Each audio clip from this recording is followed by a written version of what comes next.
Look at a man the way that he is, he only becomes worse.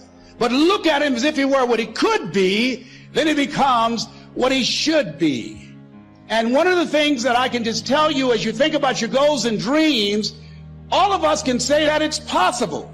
That if anybody at any point in time lived their dream, then it's possible that I can live mine. I made a mistake. I looked at my goals and dreams and my mind said, how will you do that? I went from my heart to my mind. And I stayed up there for 14 years. I can't bring those 14 years back. Those years are gone. Stop putting it off and procrastinating. How many ever thought about something you wanted to do and you procrastinated, you talked yourself out of it? There's a proverb that says, if there's no enemy within, the enemy outside can do us no harm. This thing about your imagination, your imagination is actually real. Albert Einstein took the second half of my mother's favorite scripture. My mother's favorite scripture is, faith is the substance of things hoped for and the evidence of things not seen. Faith is the substance of things hoped for. It just means, really, that the pure essence of faith, it ain't nothing but hope. That's why you hear people keep hope alive. Because if you keep hope alive, there's a chance it can resonate in the faith. You remember when you was little and you was hoping you got a bike for Christmas? And you went downstairs and it was a bike under the Christmas tree? Remember that time you hoped you graduated from high school? Then remember you hoped you got a job?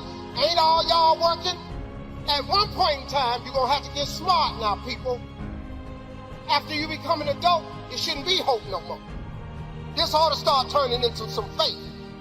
What's the matter with calling it faith? Quit hoping, man. Turn it into faith. Faith is the belief in things that you cannot see.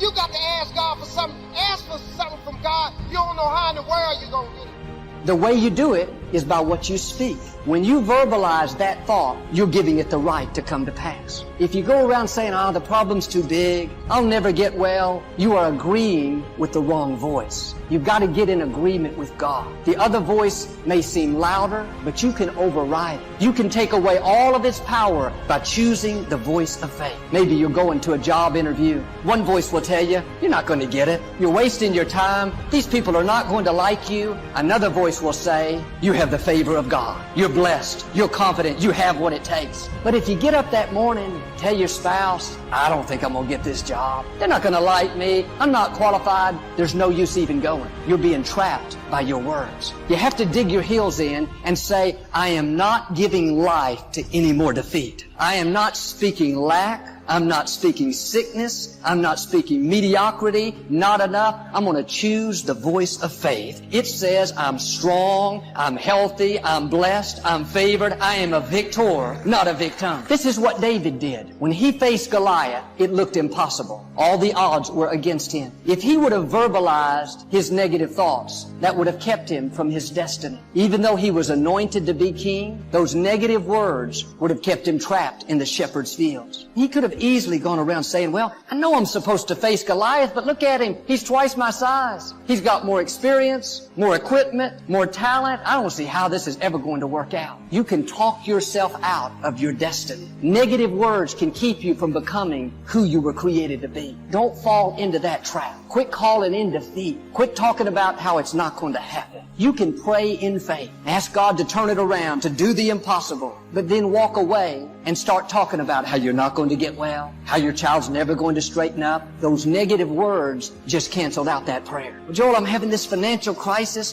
Prayed and asked God to help me, but I don't see how it's going to happen. No, zip that up. Father, you said you're Jehovah Jireh, the Lord my provider. Lord, you've done it for me in the past. I know you'll do it for me again in the future. Don't let your words trip you. Negative talk brings negative results. But when you speak faith, favor, victory, that's what allows God to do the impossible. David went out, stood before Goliath. He looked him in the eyes, said, you come against me with a sword and a shield, but I come against you in the name of the Lord God of Israel. This day I will defeat you and feed your head to the birds of the air. Notice he was prophesying victory. He may have felt fear, but he spoke faith. I can hear David as he's going out to face Goliath under his breath. I am well able. I am anointed. I am equipped. If God be for me, who dare be against me? Picked up that rock, put it in a slingshot, slung it. That rock brought Goliath tumbling down. When you face giants in life, when you face challenges, you have to do like David, prophesy your future. Say to that cancer, cancer, you are no match for me. I will defeat you. This addiction may be in my family for years, but this is a new day. The buck stops with me. I'm the difference maker. I am free. My child may have been off course for a long time, but I know it's only temporary. As for me and my house, we will serve the Lord. Prophesy victory over your life. There was a man in the scripture named Zerubbabel. He faced a huge mountain, a big obstacle. But like David, he didn't talk about how impossible it was, how it was never going to work out. He said, who are you, O great mountain, that would stand before me? You shall become a mere molehill. He was prophesying his future. The mountain looked big, but he declared it would be flattened out. It would become a molehill. There's the principle. Don't talk about the mountain, talk to the mountain. Look at that mountain of debt. Tell it, you can't defeat me. You're coming down. I will lend and not borrow. My cup will run over. Whatever mountains you face in life, no matter how big they look, don't shrink back in fear. Don't be intimidated. Rise up in faith. Tell that mountain, you're coming down. Tell that sickness, you're temporary. Say to that loneliness, that addiction, that legal problem, who are you, O great mountain, to stand before me? In other words, don't you know who I am, a child of the Most High God? Haven't you read my birth certificate? My Father created the universe. He breathed life into me, crowned me with His favor, called me more than a conqueror.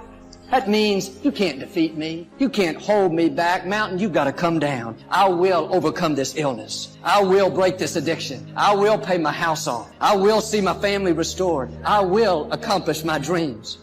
What am I saying? Prophesy victory. Prophesy breakthroughs. Prophesy what you're believing for. In the Old Testament, Ezekiel saw a vision. He had this dream of this valley filled with bones. Everywhere he looked, it's like a huge graveyard, acres and acres of bones, people that have died. Bones represent things in our life that look dead, situations that seem impossible, like they'll never change. God told him to do something interesting. He said, Ezekiel, prophesy to these dead bones. Say to them, O you dry bones, hear the word of the Lord. Ezekiel, in this vision, he started speaking to the bones, telling them to come back to life. He called forth skin, muscle, tissue. As he was talking, these bones started coming together, just like out of a movie, morphing back into a person. Finally, God told him to prophesy to the breath and call it forth. The scripture says, as he prophesied, breath came into those bodies and they stood up like a vast army. You may have things in your life that seem dead. Your health, business, a relationship. All you can see, so to speak, is that valley of dry bones. God is saying to you what He said to Ezekiel. It's not enough to just pray about it. You need to speak to it. Prophesy to those dead bones. Call in health. Call in abundance. Call in restoration. That child that's been off course, don't just pray about it, prophesy to him. Son, daughter, come back in. You will fulfill your destiny.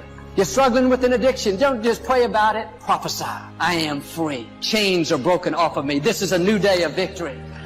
Get your checkbook out, prophesy to it. All it looks like are dead bones. Debt, lack, struggle. I prophesy to these dead bones. I will lend and not borrow. I am the head and not the tail. I am coming into overflow. Just like with Ezekiel, if you'll prophesy to the bones, God will resurrect what looked dead. He'll make things happen that you could never make happen. Psalm 2 says, I will declare a decree. A decree was something that was written down, like an official document. The psalmist was saying, there's something that's been written that I'm going to start speaking. You and I can do the same thing, declare a decree. You should write down your goals. Write down what you want to see happen in life. Any areas that you're struggling in, where you need to improve, write it down like it's already done. And then every day, declare that decree. Read over it a couple of times out loud. I want you to imagine you're at the end of the road. And you know you're at the end of the road. Just imagine, all you can do is relive your life. I want you to imagine you're there and you go back and think, God, I wonder if we had moved there, what would have happened? And think, God, if I could only do it over again. I said, wouldn't that be terrible? Spend the last days of your life like that? Wouldn't it be better if you look back and say, wow, what a trip. When you lose it big enough that you can be accelerated. And then we did this, and what you're doing is laying there and you're reliving your whole life. Well, there's where the goals come in. That's where the purpose for life comes in. You gotta have a main purpose. You gotta have a purpose for life. And you've gotta have meaningful goals. They've gotta be meaningful. You're trading your life for it. In immersive experiences. So a lot of us today, we live in this world which is like 10 minutes a day. Do it for 10 minutes a day, everything will be great. And that is great. There's nothing wrong with that.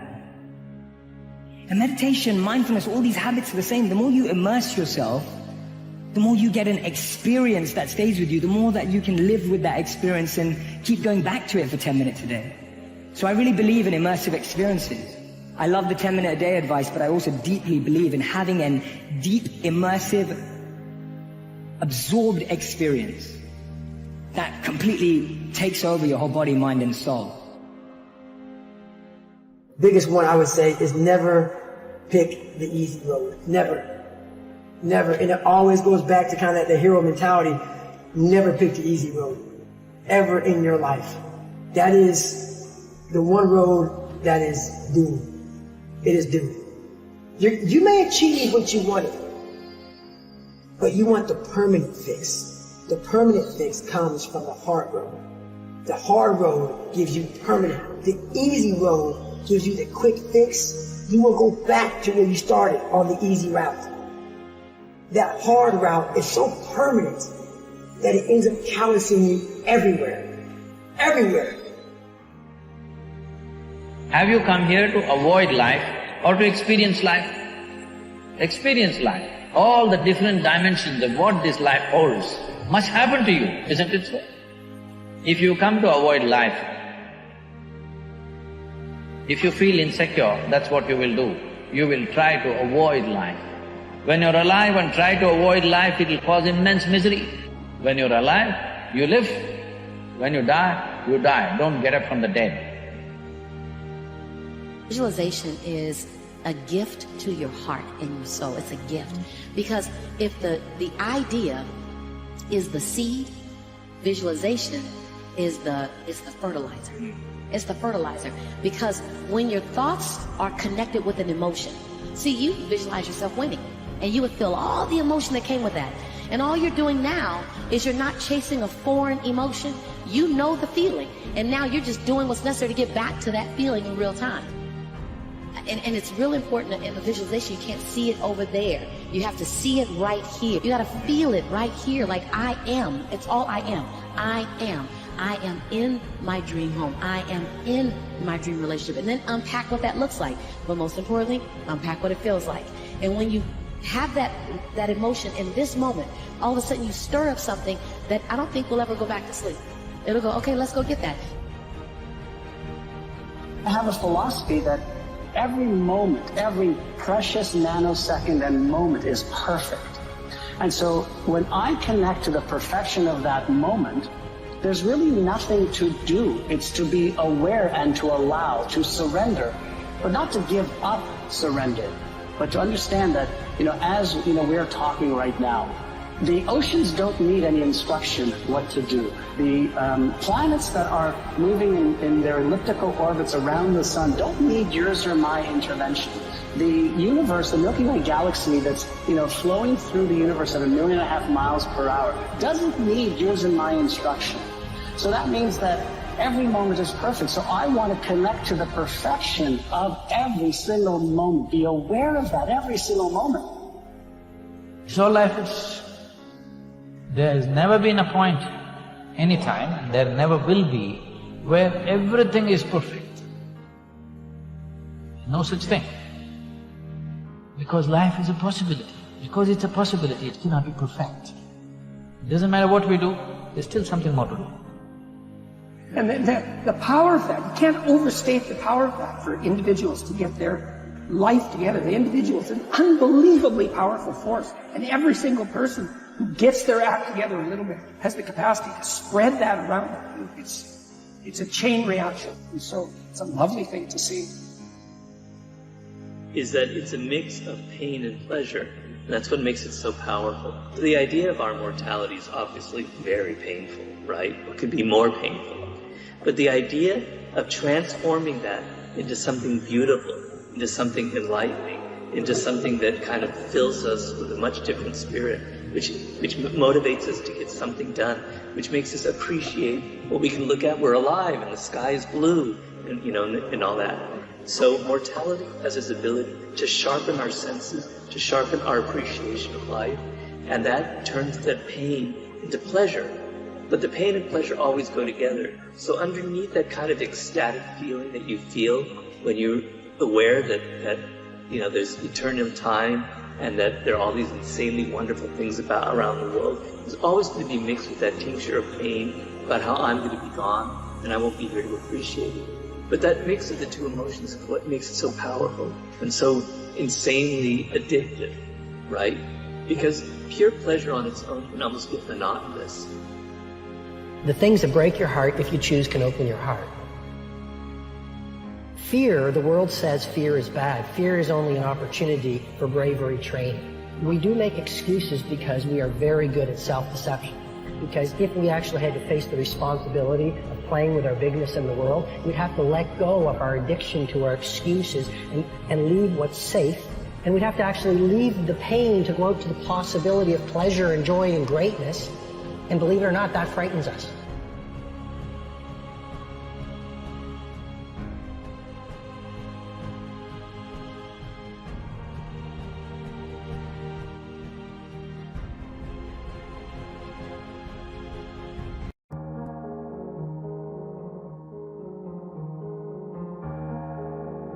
Concentrate on the important issues and remember your goals.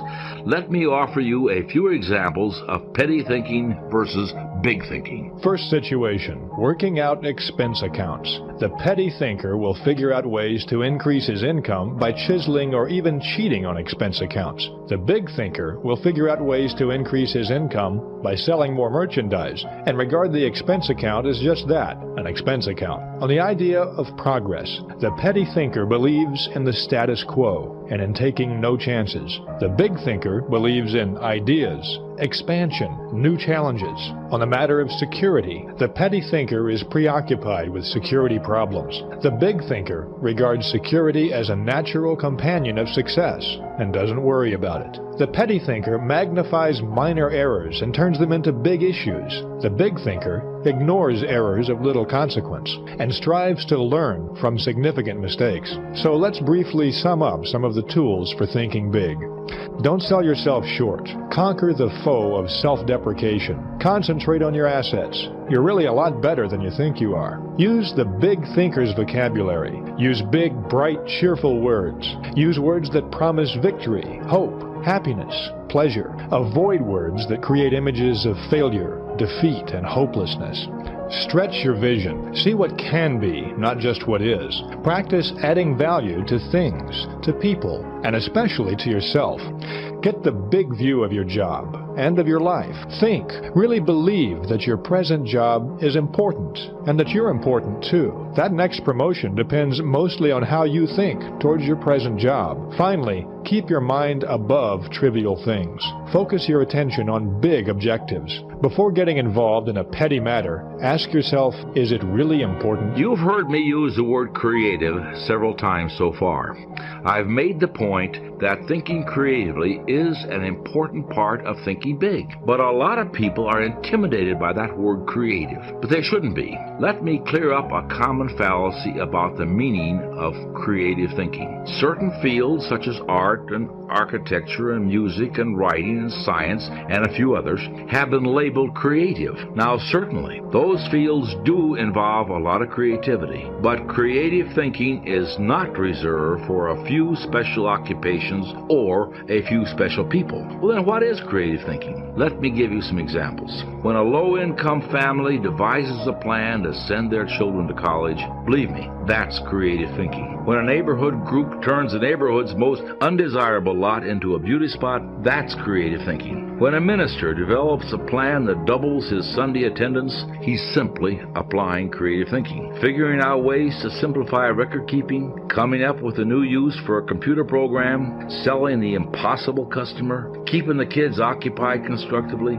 These are all examples of practical, everyday creative thinking, and they're just as creative as the architect's new bridge or the composer's new symphony. Creative thinking is simply finding new, better, improved ways of doing things. The rewards of all types of success at home, success at work, success in the community, all hinge on finding ways to do things better. Now, let's see what we can do to develop and strengthen our creative thinking ability. The first step is to simply believe it can be done. Here again is that basic truth. To do anything, you must first believe in it. Believing something can be done sets the mind in motion to find ways to do it. To illustrate this, David Schwartz often asks groups in motivation and training sessions this question: do you feel that it's possible to eliminate jails in the next 25 years? Think about this question for a moment. Now, what's your reaction to the question?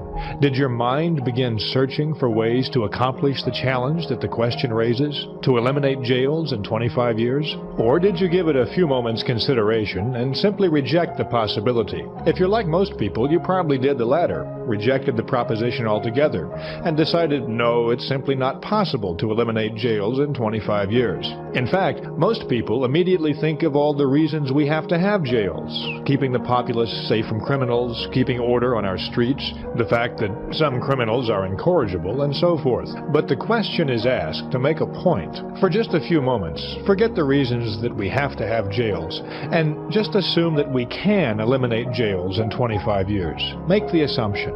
If this could be done, how would you propose we begin? What kinds of things could be done as alternatives? Pause for a moment and give that some thought. Did you have any ideas? If you did, you're not alone. David Schwartz has a list of 78 specific ideas that people have come up with in his seminars to begin the process of eliminating jails. Things like establishing youth centers to cut down on crime, conducting research to spot potential criminals before they commit a crime, working to eliminate poverty, educating law enforcement personnel in positive methods of reform. Now, the point of this, again, is not really to eliminate jails. The point is to illustrate that when you believe something is impossible, your mind goes to work for you to prove why it's impossible. But when you really believe that something can be done, your mind goes to work and helps you find ways to do it. You, the one who thought you weren't going to make it, who thought you couldn't get up again, who thought it was over, who thought it was the worst day you've ever had, your track record for surviving bad days is 100%. So what would make you think that you won't survive the next bad day? Because God keeps getting you up over and over and over again. So when I fall, I just get up again. Man, he is really good at this. So I got labeled the hardest working man in Hollywood because of my father. My father was a coal miner. He was very poor. My father made $5 a day. He was a coal miner. He had 5 kids. My mother was a Sunday school teacher. My mother taught Sunday school. My mother never worked a day in her life. My father took care of my mother and all his kids. So my father taught me very young. He said, listen to me, son. They can out-sing you. They can outrun you. There were people who can out-jump you. There are people who will outdress you. There are some people who can out-talk you. There are some boys who can out-throw you. There are some people who can out-dance you. But don't you let no man living outwork you. Nobody can outwork me. I don't care who you are. It doesn't matter. I bet you can't. I bet you can't. You can't outwork me. You might be smarter than me, but you can't outwork me. You can't out-hustle me, not Steve Harvey. I'm a hustler, man. I'm a bad man. I'm a hustler for real. No one, I don't care how much money they got. I don't care what color they are. I don't care what their family name is. You cannot outwork me. I won't let you. If you stay up for 5 hours, I stay up for 6. If you go to bed at 11, I go to bed at midnight.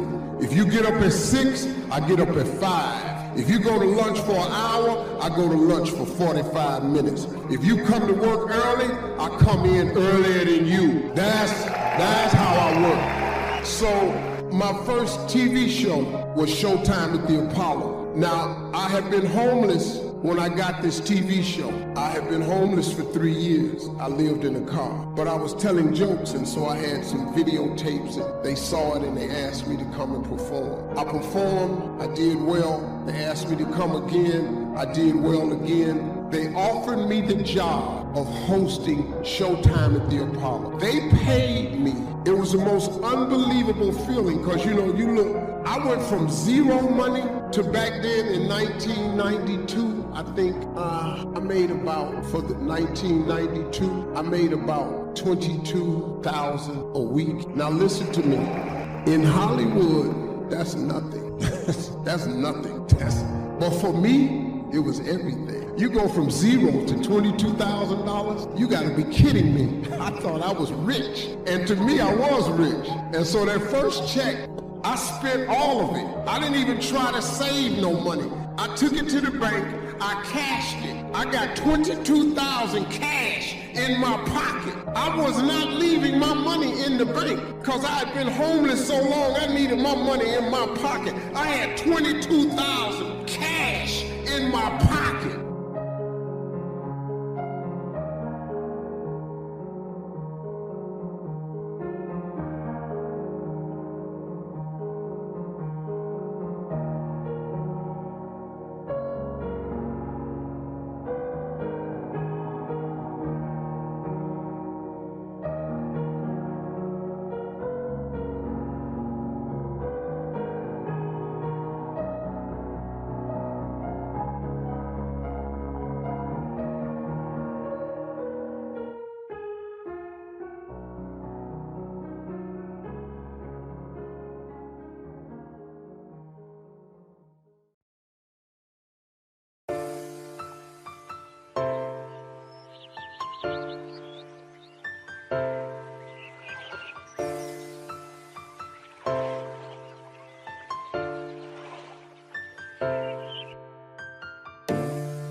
Most of us fail in life because we're afraid of what everyone around you is thinking. That's 100% truth. So we live by the narrative of other people. A culture that's killing our culture. It's killing success. And that is that we've become addicted to other people's opinions. We've become addicted to other people's approval. And social media is wonderful, but it's all about how many likes do you get? How many selfies can you take? That may feel good when you get it, but then what it does is it governs your behavior. You begin to only do things to seek other people's approval. And even when you get it, right? It's short term. It doesn't really feel very good. It's not fulfilling. What we really want is not just success. We want fulfillment. The way we get fulfillment is self-respect, is self-confidence. And that's how somehow in your life you must begin to separate what you do from what people think about it. You know this. The people that have really won in life and in business, they eventually drop the addiction to what other people think about them. They're most concerned about what they think about them, or if they're a person of faith, of what their God thinks about them, not the rest of the world. Because the higher you climb, the more haters you're going to have. There's absolutely no question about it. You ought to hope you have more of them. The only thing I will warn people of is the higher you climb, the closer to you the haters are. So right now, if you're at one level of success, it's people at a distance that are haters. But as you climb higher, there's always the one or two people in your close circle who begin to try to pull you back down because they think you're leaving them. They make your success is making them uncomfortable about where they are. And so they begin to do everything they can to pull you back down. Bingo. They live their life terrified of failure, terrified to try, terrified that they're getting it wrong because their mother-in-law will disapprove, or the girls that they went to high school with, are, they're going to see me on Facebook and they're going to watch me. It's crazy. It's crazy because those people that you're so terrified of their opinion of you, those people are not the ones who will live with the regret. Those people are not the ones who can't afford to take their kids on vacation. Those people are not the ones who are struggling for, like, all these things that you want for your life, but you're too afraid to reach for because of what other people will think. Those other people are not going to be there when it sucks and it's hard for you. That's all on you. You're obsessed with what other people think about you. The thing that's going to kill your dream is your addiction to other people's approval. Stop giving people power who aren't in your book. Do your life for the leading character. You, your spouse, your children, your parents, your legacy. They're the lead characters in the story of you, of your life. Because the more you decide to take control of the narrative, of the script of your life, and you live your dream, the more likely at the end of your life, you're going to meet that dude. Trying to prove people wrong or right about you is a cheap level of motivation, and it will wear out. Constantly being influenced and moved by what other people think about you, it means there's a deficiency in what you think about you. And so the key is not some, esoteric like belief system. It's a pattern of keeping the promises that you make to you. That's the groundwork of self-confidence for sure.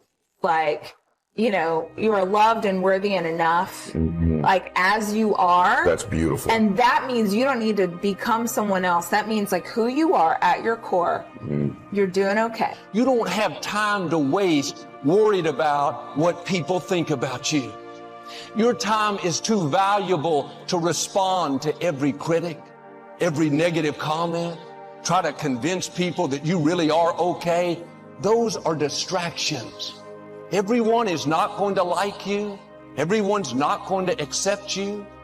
Quit trying to convince someone to understand you that's determined to misunderstand you. Some people don't want to be for you, and that's okay. You don't need them to fulfill your destiny.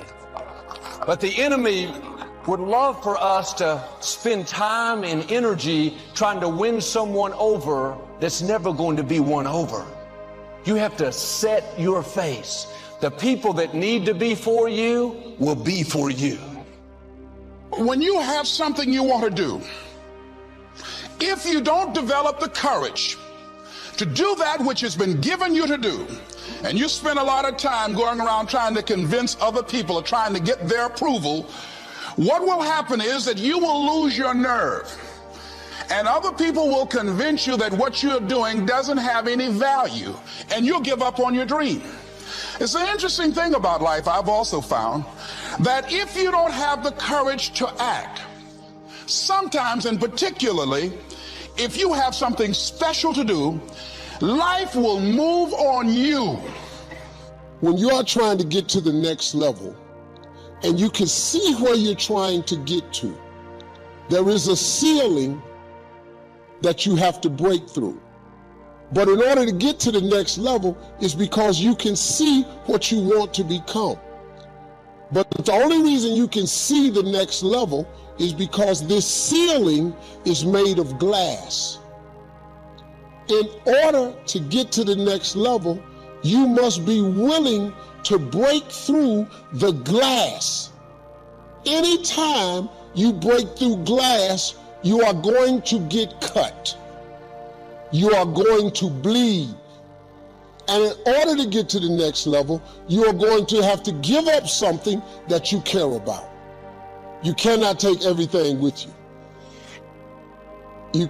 Everybody come with you can't go with you. See, all your friends, they can't go to the next level because they'll get up there with you, and the way they behave, they'll mess it up for you. So when you go through the glass ceiling, you have to be willing to get cut. The cut is going to put some bruises and blood, but that's the only way to get to the next level. I understood that. I knew that I could not remain the same and change. You got to grow. You can't hang out with everybody you've been hanging out with to go to the next level. You can't do everything you used to do. If you do that, you'll never grow. You got to be willing to listen. I had to leave my family. My family didn't get it. My family didn't get it. You know, they thought, Steve, you're going to go tell jokes. That's stupid. You can't make a living telling jokes. Oh, really? Any idea how much I've made telling jokes? So I had to let my family go. There was a time when my family wasn't even talking to me. Stupid. Quit your job, leave your family, pursue your dreams. What you want me to do? My family wasn't supporting them. I got to cut my family loose. It's okay. Oh, they all love me now. But there's the same ones that said, you are stupid. The exact same ones. But I forgave them. They didn't know. They had no idea. They didn't know. You don't even call us no more. Hell, what are we gonna talk about? You don't believe in what I'm doing? So why would I keep calling you? Why you still out there telling them damn jokes? You'll see. You'll see. And now they all see. You'll know when it's time to walk away from people. And some people you need to walk away from. Because some people is just your friends as long as you down here with them. But the moment you go there, they start talking about you. That's because they wasn't your friends no way. Some people is sometimes as good. You have to let them go. People say, well, hey, Tom Brady, 6th-round draft pick. I mean, he's constantly trying to prove them that they picked the wrong guys. I know Tommy a little bit, and I can tell you, that motivates him, but if you think he's become the greatest football player of all time because he's trying to prove people from 20 years ago wrong about where he was drafted, you don't get elite performance. Tom Brady is where he is because he sets standards for himself and has massive goals and ambitions for himself, not to prove other people wrong. I promise you, when he's sitting under center in the Super Bowl, he's not going, I was a 6th-round draft pick. That's not what moves him. Yeah. And so I think it's low-level motivation. I do it too. And the sooner you drop, it's the symptom of the same disease. Right. So proving your family wrong or right is a symptom of the same disease, which is you are still obsessed with what other people are thinking about you and not doing things that make you happy, that enrich you, that fulfill your soul. And so the irony about spending your life worrying about what everybody else thinks about you, here's the irony, is that those people will never be thought about after they're dead. So they spend their life obsessing with what everyone thinks about them, only to die and have no one ever remember them. Because people that are so obsessed with what other people think about them never really ever fulfill their potential. So once you can drop that addiction, whether it's friends, strangers, or your parents, and you begin to do things that fulfill you, that make you happy, that change other people's lives by your contribution, now you can be remembered. Now your life echoes into eternity. Most of us don't use the stuff that we have brought into the universe. And we want to make a conscious, deliberate, determined effort to start living life with a sense of urgency and using what we've got. Using ourselves up. Sharing what we brought into the universe to share. Because if we don't, nobody else will. Stop wasting valuable time, knowing that if we begin to live our lives as if each day were our last, our lives will take on a whole new meaning. It take on a whole new expression, valuing each moment that we are blessed with. The next thing that begins to nurture that hunger, honor yourself as your word. Don't give your word out lightly. When you throw your word out there and you don't honor it, it makes a statement about you. If you decide to maintain a sense of integrity with yourself, that if I speak it, I'm going to live it. It's who I am. And I'm going to be very cautious in how I give my word to others, and most of all with the commitments that I make to myself, because I want my life to reflect my words and honoring who I am and what I express. When I first called a recruiter to be a Navy SEAL and I was 297 pounds, the first recruiter looked at me and said, "You're not going to be able to make this, man." So what he was doing was he was projecting his energy on me. He knew he couldn't be a fucking Navy SEAL. So God helped this black guy, because I was only the 36th African American to make it through in over 70 years. How's this black fat guy going to make it through in my ass? He wasn't even willing to try. So he's projecting this. So a lot of us who are negative people, all we do is project how we feel on other people. So what happens is there's a lot of negative people walking around the planet Earth who are afraid to try, because a lot of people are very negative in this world. So we are afraid to fail. Why? Told you, man. Shouldn't even try it, dude. Just chill out, relax. Why are you so crazy? Why are you so obsessed? So all that stuff drives the quitting mind, I call it. The mind wants to quit. The mind's tired. The mind's tired. The mind's deserving. The mind thinks it's very deserving. So yeah, the biggest problem in this world is other people, not yourself. It's other people in your head. They are puppet mastering you pretty much on your life. And is that why you've talked a lot in this podcast about getting rid of noise, quiet, alone? Is that part of that equation? It's all a part of it. Yeah. Because I realized once I was talking to myself the right way and all this shit wasn't in my mind, wow. I went from this piece of shit kid who thought he was dumb, not successful, insecure, who stuttered when I first saw somebody, to a person who can now do all these things just because I now control my own mind. And I don't care. A lot of people say they don't care. But they care like my son says, "I don't care." And every time he says it, I don't care, it means he cares. It means he cares. Yeah. When you get to the point where you really fucking don't care, you don't have to say you're it. Dangerous. You become very, very dangerous. I'm not saying don't care like, I don't care if I do that. No, when you don't care about other people and how they view you, about how you walk, how you talk, how you dress, where you want to go with your life. You know, growing up, I didn't want to tell anybody I wanted to be in the military. Because why? Some of my black friends, I was afraid of what they think. You know, why do you want to join the fucking military, man? How the fuck you want to do that shit?